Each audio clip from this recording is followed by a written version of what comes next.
Okay, we'll go ahead and get started. My name is Tiago Forte. I'm the host of this call. And this is an interview and a conversation with David Duncan, who has graciously agreed to join us. I'll let him introduce himself. But David is my brief introduction is just that he is really one of the very foremost experts in a framework called Jobs to be Done in the world. And he's written a book about it. And he's graciously agreed to tell us kind of what Jobs to be Done is about, answer questions, and tell us about his book, which is I think just came out or will soon come out. May 4th, yeah. When is it? May 4th, yes. May 4th, my birthday. My birthday and Star Wars Day. Perfect. So this call is being recorded. We'll send out a recording to everyone here. I've asked David to keep the chat hidden because it's very distracting, but I will have an eye on the chat. So as he's talking, as we go over the next hour, feel free to type in questions, observations, comments into the chat. And the second half of the hour, I will field as many of those as possible to David with the goal of just understanding this framework, how it's useful, who it's for, who it's not for. And really, we just hope to provide as much value on this topic as possible. So with that, I'm still letting people into the waiting room, which I'll continue to do. But David, please start with your approved bio. Like, who are you? Where do you come from? What kind of work do you do? And what led you to this subject of jobs to be done? Yep. Thanks, Tiago. Thanks for having me this evening or morning or afternoon, depending on where you are, and for orchestrating this. And thanks, everybody, for joining. My name is Dave Duncan. I am a managing director at a firm called Insight, which is a consulting firm started by a pretty famous guru who used to be at the Harvard Business School, a guy named Clayton Christensen. And it was started about 20 years ago. We are a consulting firm. We work mostly for large companies, helping them figure out how to innovate and grow and evolve, which was the basis of a lot of the research Clay did over the years. And one of the core frameworks we've used since I've been there for about 15 years, is this Jobs to be Done framework. It's something that Clay wrote about and talked about a lot, and that I was involved in developing a lot of methodologies around over the years as we work with our clients. And that's how I first came upon this idea. Before that, I guess I was a science student for a long time. I did a PhD in physics, of all things. Don't ask me about the transition from that to the business world. I promptly left physics right after I graduated, and I've been working in the business world ever since. Awesome. And say a little bit about your relationship with Clayton Christensen. How did you work together? I think you co-authored a book together. Which book was that? So I got to work on a book with Clay called Competing Against Luck, which was also entirely about the subject of jobs to be done. It was more of a conceptual book. Clay, would describe himself first and foremost as a teacher and a thinker and a researcher. And he had kind of an arm's length relationship with Insight over the years. But when we were working on the book back in 2016, we were meeting a few times a week and quite a few hours a week collaborating on that book, which again is all about this idea of jobs to be done. Clay is probably most famous for developing the notion of disruptive innovation and the theory of disruption. So that phrase was something that he coined, I think, back in the late 90s. And he became quite famous, I think, being associated with the theory of disruption and the model of disruption. He would say in later years that he thought this idea of jobs to be done was at least as important as that idea. I don't know that the rest of the world has caught up with him yet, but that just gives you a sense of how profound and important he thought the idea was. Yeah, that's interesting. It's like disruption became a buzzword, became a meme, became Right. this breakaway cultural phenomenon. Now everyone is doing disruption all the time, apparently. Yes. And jobs to be done has not quite hit that inflection point, but I'm hoping your book does it or is part of it, because it honestly is just so ridiculously helpful for so many different applications. So let's get into that. Like, if someone's coming to this call, they've never heard of this before. like, or maybe they've heard of it and have no idea what it is. What is your, I think you prepared a little kind of introduction to the concept. Could you share that with us? Yeah, so jobs to be done is a theory, a model, a framework that helps to explain customer behavior and really any kind of behavior. You know, it's most used in the context of marketing and understanding customers and innovation, and to some degree strategy. And the basic idea is that what drives people to buy things or to pull new solutions into their lives and to reject others isn't the products in and of themselves that they're offered or the services or experiences or solutions, but rather they have these things in their lives, and we all do, that are called jobs that we want to get done, right? We all just go along living our lives. As we do, things happen to us, and we have problems that pop up we want to solve or goals that we want to achieve. And you can think about those as jobs that we're trying to get done. And when those pop up, we look around for the best products and services to hire. So we use a kind of jobs as a metaphor, and we hire those things to get those jobs done in our lives. Just like you might hire, somebody to babysit your kids or to repair your leaky pipes. We use that as a metaphor to describe why we buy products and services. And so that's the basic idea. And there's a quote that has probably been overused, which is this idea that people don't want a quarter-inch drill; they want a quarter-inch hole. And what that means is that we don't purchase products and services as ends in and of themselves. That's not what causes us to pull them into our lives and overcome the energy barrier of that it costs you to do that. It's because we have these jobs that we need to get done, and that's what drives us to act. Love it. So do you have a go-to example? Either, I mean, it would be cool if it was a company you've worked with or on, but if not, any example will do of, I don't know, how a product developer or a company or something used this framework? Yes, there are so many examples, right?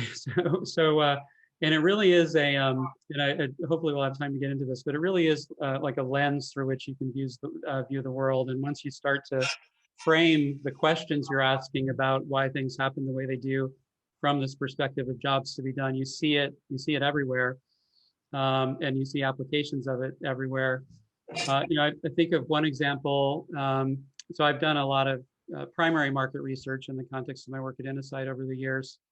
And that often involves going and interviewing people one-on-one. We did a project a few years ago for a big professional sports league, one of the 5 major professional sports leagues in the US. And we tried to understand what are the jobs for which they hire the solution. So we talked to fans. What are the jobs you're hiring? Things like either going to a game in person in a stadium, with your friends. This was back in the pre-COVID days when people did things like that. Hopefully we'll do that again soon, someday. And then why did they hire, other times television, watching it on the TV. And, some of the jobs that people have for which they go to see a game in person are the obvious things you would think about. Like, I'm looking for a way to entertain myself. I want to bond with my friends or family. Maybe I want to feel connected to my child. I want to take them to a game, and this was an important of my childhood, and I wanted to pass on that legacy of loving this particular sport or this particular team. But the full range of jobs that people have when they hire a game are much broader than that. And one of the most interesting ones I thought had to do with people that had relocated to a city. Like I lived in Boston for a number of years, but I'm from the Northwest, and it's very easy to get caught up in the love that the city has for the Red Sox and the Patriots and all the other teams that probably a lot of people on this call hate. And part of the reason that expats to a city or new imports to a city like I was anchor to those experiences is because it makes us feel grounded in a new place and gives us a sense of the history and like we're part of that legacy and community. And so it's a subtle job that is in addition to those jobs you might have around entertainment and bonding with friends and family, but it's about almost acclimating yourself to feeling like a local and it makes you feel more at home, less like you're, an alien to the local population. And that was a really powerful job that came up again and again in these interviews we did, because a lot of people that live in cities where they have professional sports teams are immigrants to those cities from other places. So, so if I understood you correctly, something as simple as going to a baseball game, there's many different reasons that people are doing that. There's different jobs that they're hiring the game to do for them. That's right. So this is something I've always wondered. I'll very selfishly ask my own question here. Why not just say something as simple as people have different needs that they're trying to fulfill when they buy a given product? What is the difference between saying a simple statement like that and jobs to be done? Like what elevates it to a framework or a method beyond just recognizing that people have different needs they're trying to fulfill? Yeah, that's a great question. And before I answer it, I just want to make one other comment on that previous example and the way that you summarized it. So one of the reasons it's useful to look through this lens, as opposed to just thinking about the offering itself or the product itself, is many people will buy the same thing, right? The same soccer game, and everybody looks like they're having the same experience, but it's for just radically different reasons, right? And that has huge implications for how you might think about innovating against those jobs to be done. And we can get into that, but just that observation in and of itself is a really profound one, that when you look at it this way, you sort of fragment what looked like a monolithic thing that people are doing. They're all going to the same game and having the same experience, into all of these different actual jobs that they're solving for. And you see that whenever you start looking through this lens. On your question about why it's different than needs, I would say a couple things. So um, uh, in some ways it is similar, right? I mean, you're trying to understand what you're solving for, or what somebody is solving for when they pull any kind of solution into their life. There's a sharpness about the language of jobs to be done that is super helpful, right? So if I say, because it forces you to think about the underlying motivation. So if I say, what do you need, Tiago? You could answer that with a product. You could say, well, I really need a better microphone, or I need a better television.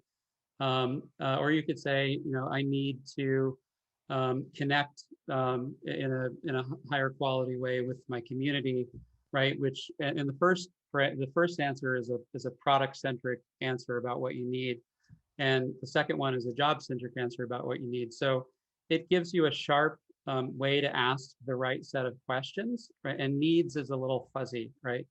The other answer I would have is that so what is jobs to be done? I just explained kind of the high level concept, but and I think that's on a parallel with things like, if somebody were asking you, what is design thinking, or what is lean startup methodology? Like those are big ideas that are kind of simple to convey, but how you implement them in practice, there isn't necessarily a standard way to do it. And in fact, there are many different people out there. Well, not many actually. There actually are not that many people out there making a living, offering consulting and market research using this jobs to be done technique. And everybody kind of has their own method. But from my perspective, jobs is more than just that idea, right? It's actually a whole language for. It's a language, it's a method, and it's a mindset for understanding customers.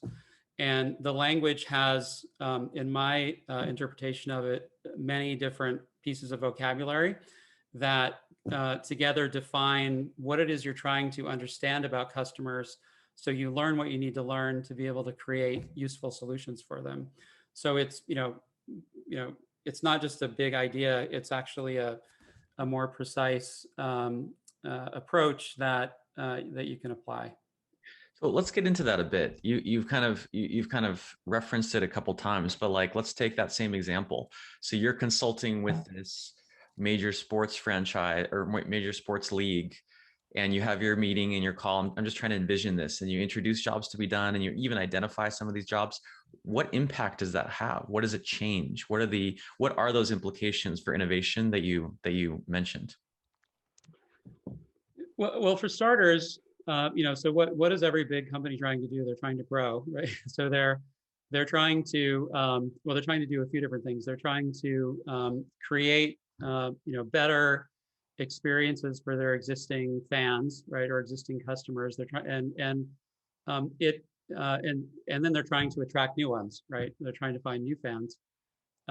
So the first thing it does is it illuminates who the real competition is for whatever it is that you're offering. And this is a big deal, right? So and I like to contrast the jobs perspective with a product perspective, right? So it's and companies do this for reasons we could get into, but as they get big and successful, they start to think about themselves as defined by the things they sell, right? So they might describe themselves as, we're in the car business, or we're in the insurance business, or we're in the soccer match business, and they think about who they compete with from that perspective, right? So we compete with other car companies, we compete with and we're fighting it out for market share in the car market, right, based on the total sales of cars every year.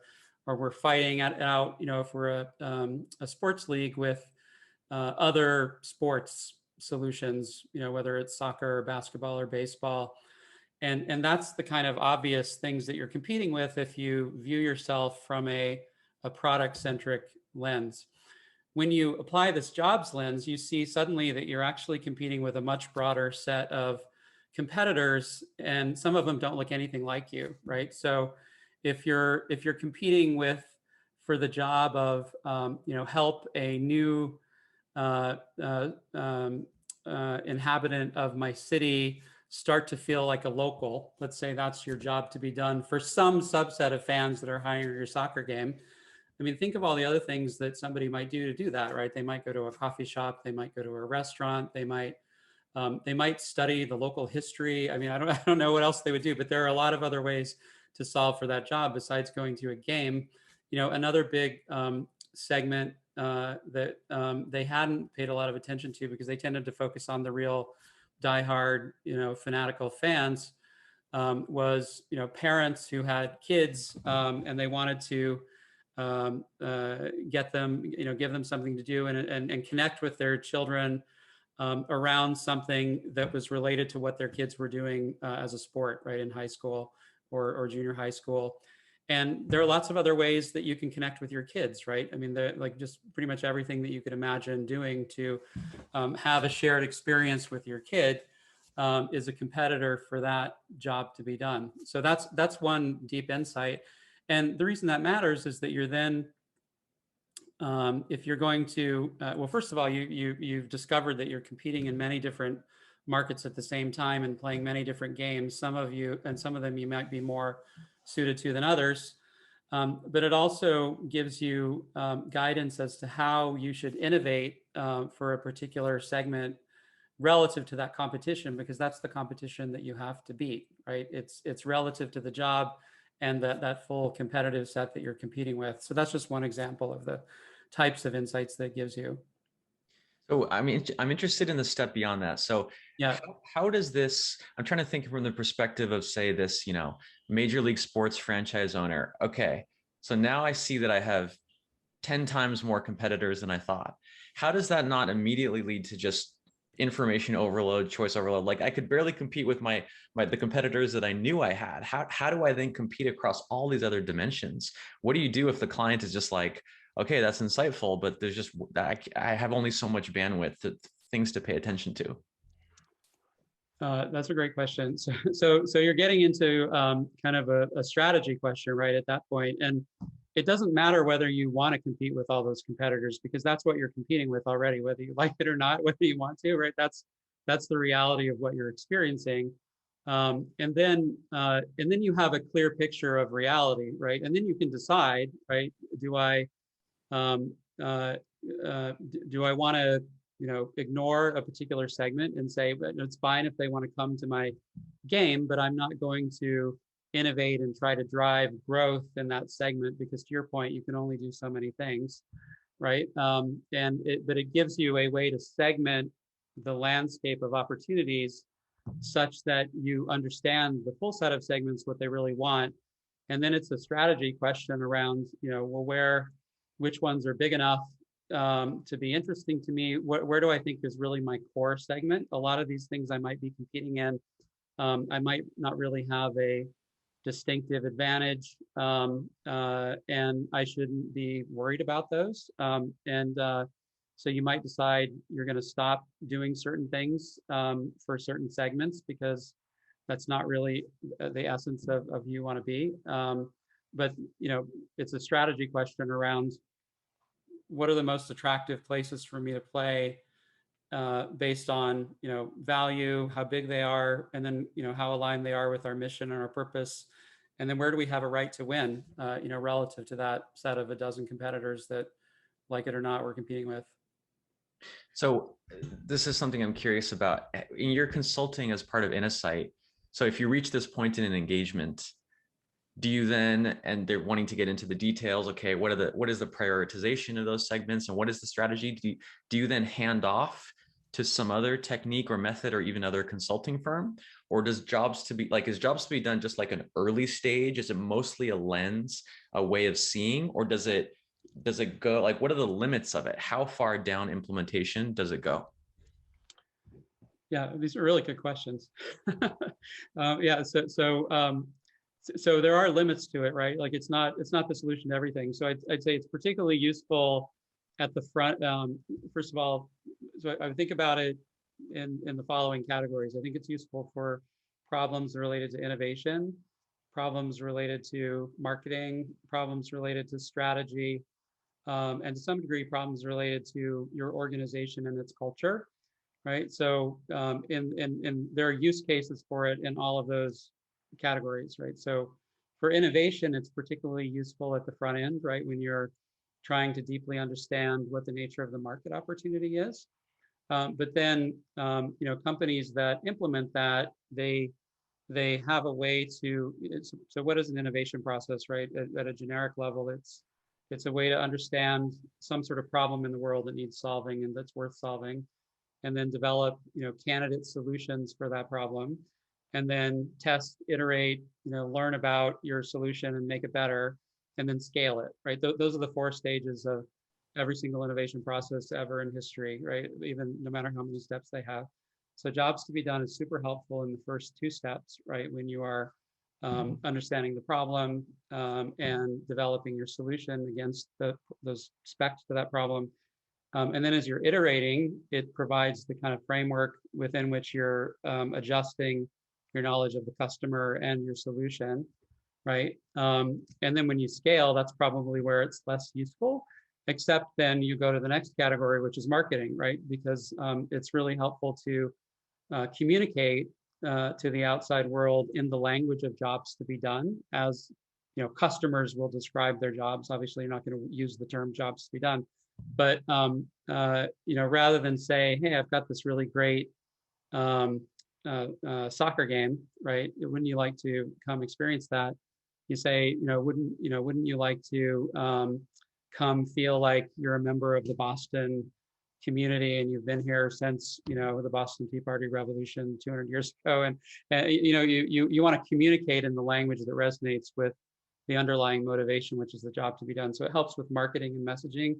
I've already talked about kind of how it helps you segment in an actionable way, which is another marketing problem. It helps you articulate from a strategy perspective big areas of opportunity, like I'm going to go after the job to be done of helping parents connect with their teenage kids, like that's a market, a problem I want to go after. You can size that, right? So it also helps with strategy questions in markets that are not well developed, right? Because you can't, if it's not well developed, then there isn't really a lot of data about solutions or businesses that have been successful but you can size the magnitude of the job to be done and use that as and the value that people would ascribe to solving it, and use that as a way to size markets that don't yet exist yet for new ideas you have. And then lastly, on the organizational side, sorry, I'm kind of rambling on, but you can tell I get excited about this. On the organizational side, it's a really useful way to describe the business of your organization, right? Because and your purpose, right? If you can use jobs language, it connects what you do to really the underlying engine of why your business is successful at all, right? It's the only reason, people love Tiago Forte Labs is because you help us get our jobs done. And I'm a loyal and fanatical customer of anything Tiago is selling, but it's because you're helping us get our jobs done, and so, and you do that beautifully in your mission statement. I forget what the wording is exactly, but you say we help knowledge workers transform their productivity or something like that, right? And that's an articulation of your purpose in in a high level jobs to be done. And people can immediately see, oh yeah, that's the problem that I want to get solved. So I'm gonna hire that. Awesome. I really get, if I could reflect back, that this is a way of seeing which is upstream of everything. A mentor of mine said, if you're stuck, if you don't know the way forward, if you just want to expand beyond what you're doing, change your way of seeing. Take on a new lens, see things from a new perspective, a new direction. And usually we think of, the seeing like as a step that happens at the beginning. You see stuff and then just do. But I think what you're saying is like, no, every part of an organization now needs to see in new ways that are more that are deeper and get to the fundamental causes, not just early stage marketing people. Yeah, it's really true, and that's where this idea of jobs as a language, I think, is so helpful, right? Because they're it's a simple vocabulary that you can teach people pretty quickly for talking about customer problems and goals, right? I think about jobs as either problems you're trying to solve or goals you're trying to achieve, and then you have a shared language across the organization to talk about what you're doing for your customers, right? Like everybody can talk about what's the job to be done that we're solving for here, and it becomes a vocabulary that everybody can use and understand. And then if you can also articulate your mission, then everybody kind of knows what the purpose is, and it aligns people, and people can make decisions when they're out on the front lines autonomously, and filter them through the lens of, well, is this helping us solve the customer job or not? And it's a way to get everybody aligned around what you're doing. David, let's talk a bit about your book, and then we'll turn it over to lots of really interesting questions here. So the Secret Lives of Customers, I'm going to put it here in the chat. I'm sharing the Kindle version so that you can use all the fantastic note-taking and digital capture techniques you learned from me. But what had you, so talk specifically about the book. What had you dedicate what I'm assuming are many months of your time and effort into this? And what is the book designed to do? What is the job to be done that the book is serving? Yeah, so I have to be able to answer that question. So the book is designed to teach anybody working at any level in any kind of organization how to understand customers, right? And I have a pretty broad definition of what a customer is, but a specific one. So I think about it as it's either a person or a group or an organization whose problems or goals you want to understand well enough that you can find a way to help them, right? So that there's a positive framing there. A customer isn't someone you're trying to exploit, but you want to help them in some way. And it's also quite broad because it means that everybody in an organization has customers or has to understand customers. People that touch on the external customers, whether they're in marketing or sales or product development or leadership, I mean, they obviously have a need for that. But everybody internal to an organization has customers too, right? If you are If you're Tiago and you have a team working with you, well, they're your customers, right? You serve them, right? And vice versa, right? You're their customer. And if you're in an HR department or finance department, you have internal customers to the organization, again, whose problems you need to help solve, whose goals you want to help them achieve. So put that way and looked at that way, it's a pretty universal, pervasive situation everybody's in. And what I realized in the book is that when I was kind of developing the book, initially I thought I was going to write a book about that was more of a how-to for jobs to be done. But then I realized that was kind of a quarter-inch drill framing, right? And I asked that question, you know, what's the job to be done for jobs to be done? Like jobs to be done is a solution. So why do people need to hire it? And I really think it is the need for a simple, effective way that really anybody can learn to understand the customers that they're serving or they want to serve. There really isn't a standard out there for that. I can't think of one, which is shocking, right? That there isn't a thing like Lean Six Sigma or you know, some well-developed standard methodology for doing that. And so my book tries to establish one, and jobs to be done is the foundational tool within it for doing that. And then the last thing I'll say is that it's kind of an unorthodox format. So I don't know if you or others on the call have ever read a book called The Five Dysfunctions of a Team by a guy named Patrick Lencioni. And he writes these wonderful books that are fictional stories that are designed to, you know, it's always some company and they're having a problem and they kind of work through to get the answer to the problem using the frameworks or whatever he's trying to teach you. That's 90% of the book. And then 10% at the end is the nonfiction where he just talks about it directly. I remember reading that book, you know, 10 years ago or so. I read it once, a couple hours, never looked at it again, but I never forgot what he was teaching. I thought it was just fantastically well done. So I wrote my book in that format. It's mostly a fictional story for reasons we can get into.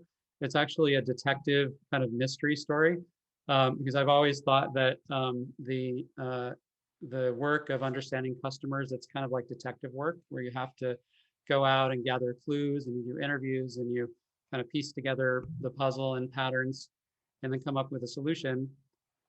And so I use that kind of parallel to write a fictional story that takes you through the process of how you go about what I call a market investigation.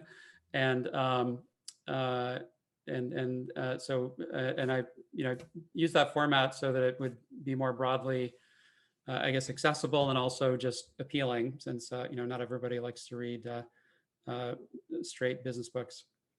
Jonathan asked how this book is. So besides the format, which I think is pretty unique, you know, a detective story, is there any other ways that your book is different from existing either books or guides or blog posts about jobs to be done? Yes, there are lots of ways it's different. So, firstly, so what what I describe in the book is to, you know, to understand customers, you need what I call a language, a method, and a mindset. And the details of all of those things really, really matter. And so the way that I describe the language of jobs to be done is unique to this book. I mean, there's some overlap with the general way that others might describe it. But it's very specific, and you know, there are many elements of the vocabulary, and all of that is the purpose of a language is to give you a way to describe the things that you're trying to understand about customers, so you get the right insights that enable you to innovate for them with the biggest chances of success. Right? That's what the language is for. The details of the language really matter, and I think they're different in this book. The method is also different. And you know, I had to think a lot, and I know you're writing a book too, Tiago, but you do this brilliantly in your writing and your presentation. But I had to really think about, well, what is it you really need to teach somebody, right? You can't in a book, right? And you can't teach everything, right? There's a lot to know about how to go do market research, for example. But I tried to really pull out the thought process of jobs to be done. and give you a sense of how you can apply that in what I call the atomic unit of customer research, which is the one-on-one conversation, right? So that it really emphasizes conversations with one person, that are honest and authentic and, mutually satisfying. And if you can learn the language, the method, and the mindset in that context, then you have this kind of foundation to apply it in all kinds of other ways. And, at least in my read of what's out there, and I haven't read probably everything that's out there, and I haven't fully understood it when I have. It does that in a clear and useful way. It seems like often with methodologies and frameworks, the people who understand it the best are the worst at communicating it. And the Yes. people who are very good at communicating and teaching it don't actually know what they're talking about. And so I think it's very promising that something I see that's unique is like you worked with the person who originated it. You have applied it many, many times in real companies as a part of your consulting firm. But then it's like the supply chain of ideas. You're like at the mining raw materials, but then you published a book that is the most kind of retail, the most accessible to people, which is a fictional story. And I think that's a sign probably of your skill as a communicator, but also that that the time has come for this idea. It's like matured enough that you can go all the way from the theory to the the fictional story version in kind of one fell swoop. I want to call on Chris. Had an excellent question about the difference or the disconnect between what they're aiming to get out of this and why they decided to do that. But actually, Chris, you kind of had some more context for that question. Could you unmute and go ahead and ask? It's good to see you. Yeah, it's properly identifying sort of the beginning of the journey versus the end of the journey. I used an example of I might have gone out seeking new employment for higher salary, new role, but I ended up selecting a gig because I felt a sense of purpose, unexplained happiness, reasons like that. So it feels like both of those are really critical to know, especially in terms of marketing, that people often begin a journey. They want to hire products and services for particular reasons, but they end up deciding for sometimes very different reasons, intangible reasons, personal reasons. And those reasons actually they discovered along the way, and they trump the reasons that they started the exploration. So what are some tools that JTBD provides to get to the truth of how humans are deciding? Someone put it well in channel, like that there's a cognitive dissonance. And I think it's not intentional, and it's just a natural process we discover as we go through this, but the beginning to end really matters. Yeah, that's such a great question, and that's such a great example. So the first thing I'd say is that we usually hire things for multiple jobs at the same time, right? Either multiple jobs in succession, or literally multiple jobs at the same time. And there's going one layer down in the language, right? So people will talk about functional jobs versus emotional versus social jobs. Those are kind of three simple, useful buckets to think about when you're trying to dig into the jobs people are hiring, things to get done. In your case, and it's interesting you talk about employment as an example, because I literally just finished writing a little article about how you can apply this way of thinking and it's called "Why Do You Hire Your Employer?" Right? And what are the jobs to be done that people, like people understand why they're hiring their employees, but do they understand why the employees are hiring them? And you're exactly right. There's functional jobs, there's emotional jobs, social jobs. So functional jobs are things like, be able to pay my bills, or, take care of my family, or, create options for my career, or learn, build new skills. Those are kind of functional jobs. Emotional jobs could be things like, feel like I'm successful, or feel like I'm a responsible adult, or feel proud of the work that I'm doing, something like that. And social jobs could be, feel like I'm making a difference for the world, like I'm doing important work, feel like I'm part of a community of people that I care about and kind of support me, right? And in reality, when we make choices about what we're going to hire, we're doing some maybe conscious or subconscious choice where we're kind of averaging over all of those jobs and thinking about what the most important ones are, right? And those could change over time. And we might think that it's one thing and then learn, as we experience that solution, that it's another thing. But that's why a language like this is so helpful, because it enables you to capture all of those different jobs, figure out what bundle, right, is important for a particular person at a particular time of their life, right? And then develop, respond to that and innovate based on that understanding. Does that answer your question, Chris? Is that helpful? Sure. Yeah. Thank you. So this is kind of related. Henry had some comments and questions about, he mentioned self-deceiving narratives or tendencies, which I'll simplify in the following way, just to ask, like, how do you actually know? Are jobs, observable? Are they measurable? Are they falsifiable? Like, how do you actually prove or verify that a job is being sought after, that it's being fulfilled, that the person is actually seeking to fulfill the job they think they are? Like, how do you deal with the problem of self-knowledge, basically?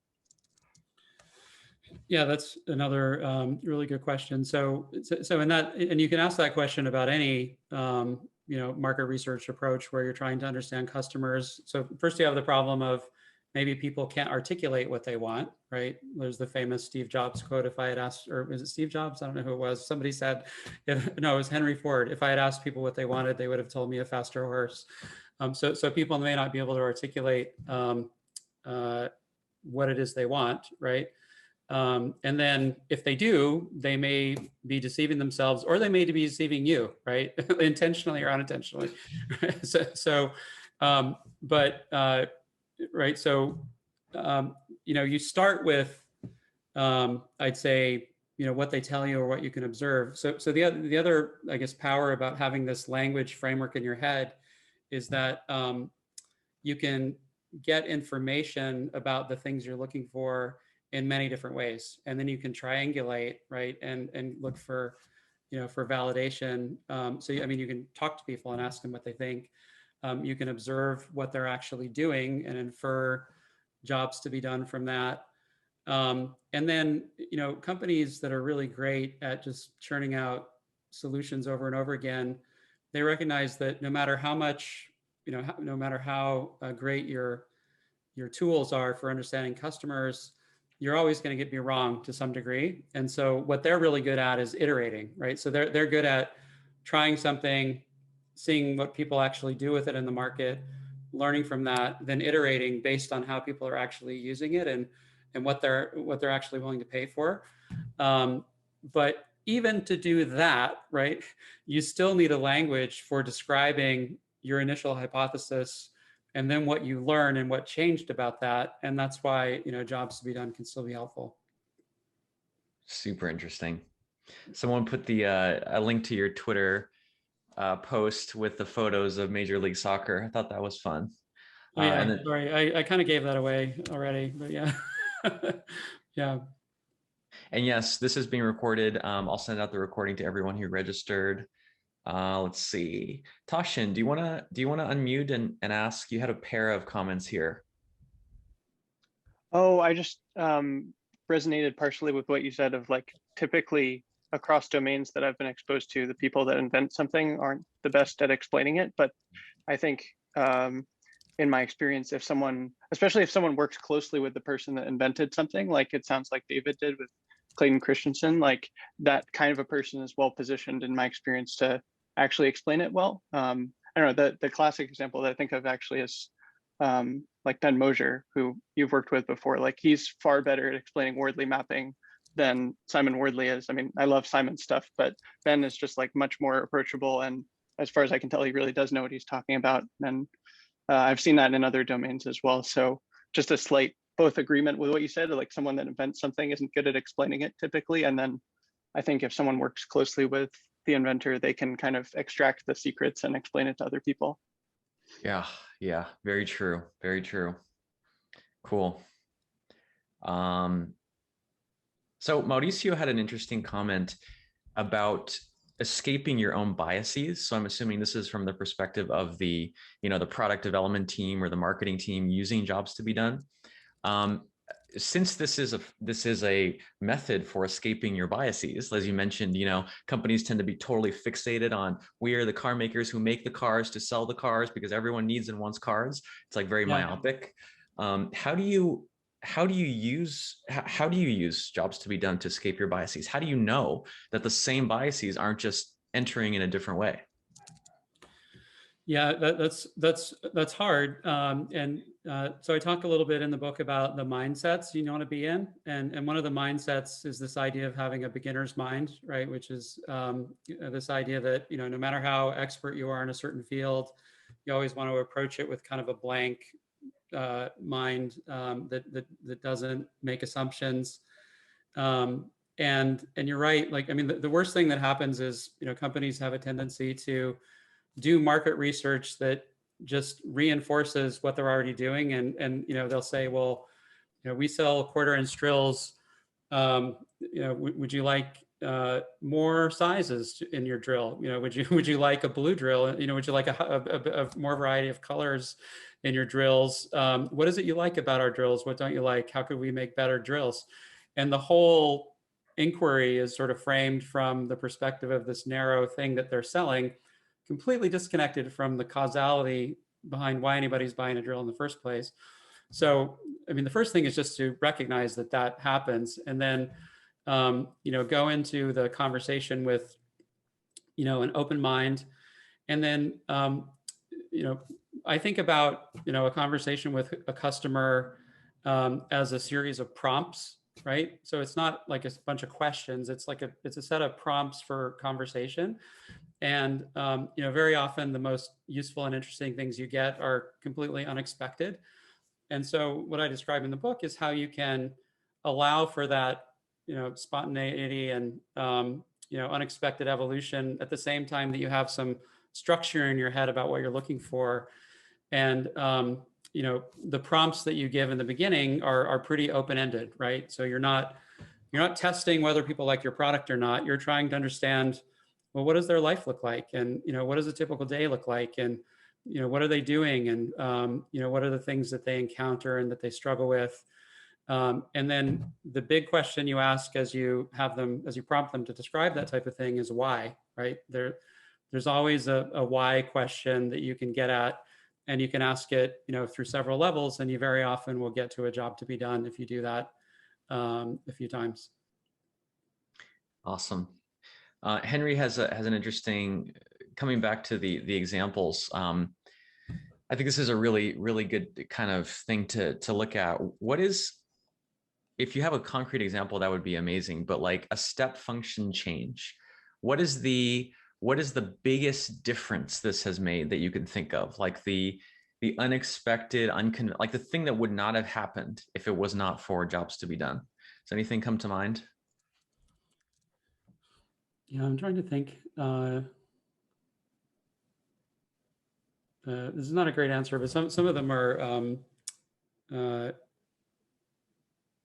Well, so I think one thing I can describe. So that we worked with a big consumer electronics brand that makes, among other things, headphones, and you would know who they are. They're a very famous brand, and they were looking for growth ideas, right? The headphone market is becoming very competitive, right? So it's you've got all kinds of entrants, including big tech companies, and so they're looking for new growth areas. And they thought, well, maybe we should think about growth opportunities in the world of health. And and then you could ask the question, well, what sort of health problems might we be able to help with? And they said, well, what about hearing loss, right? Because we know a lot about sound, and we know a lot about engineering interventions to channel sound, and we've got and people trust us to wear our products around on their head, right? I think there's not a lot of products that's true, right? We don't trust a lot of brands to like stick on our head.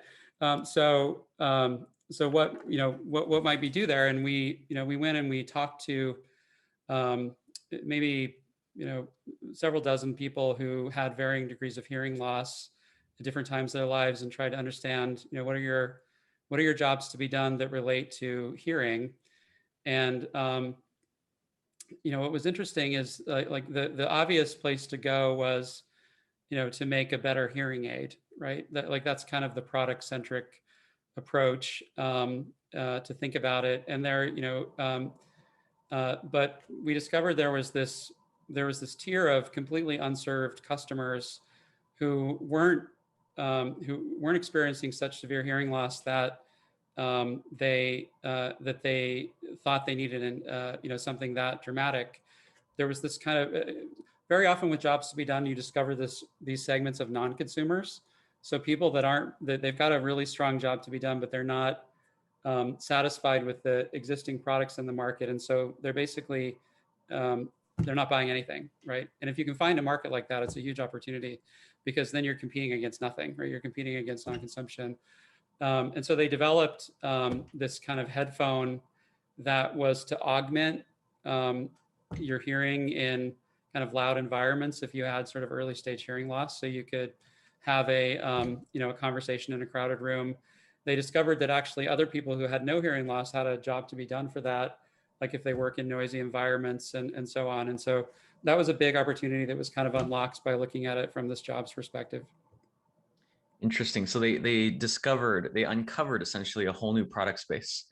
Yes. Yeah. Yeah, that's a great example. Something I've noticed is like I have like 5 or 6 pairs of headphones, and I feel like I need them all, because each situation, like Yeah. sometimes I need Bose head canceling and nothing else will do. But then I have like, my first gen AirPods for when I'm exercising, because those are old, and then second gen AirPods because those have noise canceling, and then like these big studio headphones that I have here if I'm recording. It's like I think it was Jeff Bezos, who said like there's some quote where he's like, customers are endlessly demanding, they're never ever satisfied, and he framed Yeah. it as positive, like the world of human needs and jobs to be done just endlessly bifurcates and fragments and just multiplies into infinite little tiny segments. Yeah, that's so true. And just that example you gave, you are suggesting or other elements of the language, right? So what else do you need to know besides the jobs?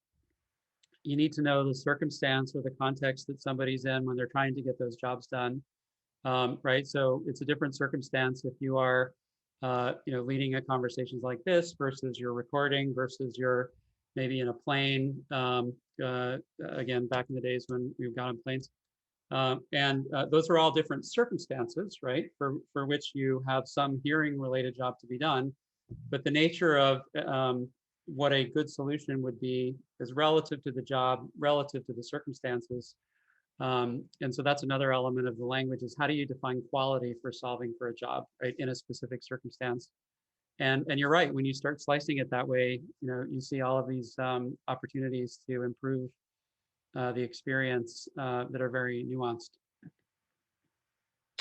Henry, why don't you have a series of questions and comments? Do you want to unmute yourself, and are you able to speak to that?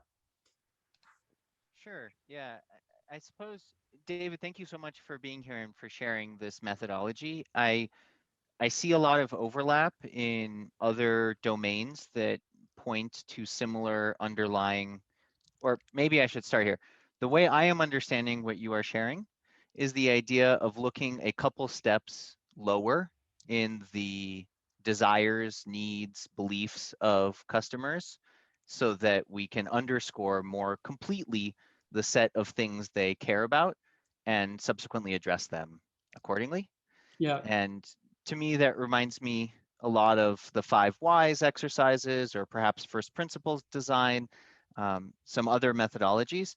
And as I am reflecting on your example with the headphone creator, I'm trying to understand what became unlocked in the framing of jobs to be done that wouldn't necessarily have come about from a 5 whys drill down, or a first principles thought process, or some of these other frameworks that just use different metaphors to point at similar concepts. Yeah. So maybe nothing, right? I mean, I could imagine you could get to that place with other methods too. On the 5 whys specifically, you can ask those 5 whys, but ultimately it comes back to what information are you trying to gather to have the right insights at the right level of detail to create an experience that's kind of fit like a key in a lock, right?